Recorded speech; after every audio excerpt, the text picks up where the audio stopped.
H1B వీసాల మీదన ఆంక్షలు పెట్టి చివరికి మనవాళ్ళు లేకపోతే అక్కడ సిలికాన్ వ్యాలీ మునిగిపోద్ది.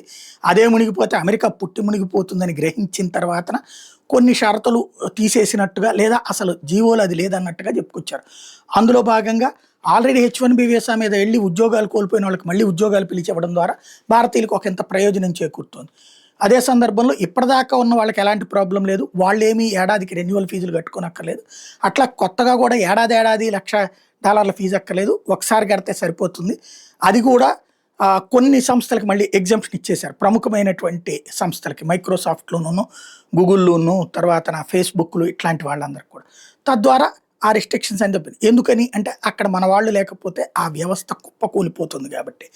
ఇప్పుడు ట్రంప్ ఈ నిర్ణయాలు తీసుకున్నాక ఇప్పటికి 5 టెక్ సంస్థలకి మన వాళ్ళు హెడ్స్ అయ్యారు, సీఈఓలు అయ్యారు. లైక్ సుందర్ పిచాయ్ లాగాను, సత్య నాదెళ్ల లాగా. ఇప్పుడు తాజాగా ఇండియన్ మూలాలు ఉన్నటువంటి Srini Gopalan America telecom giant T-Mobileకి సీఈఓ అయ్యారు.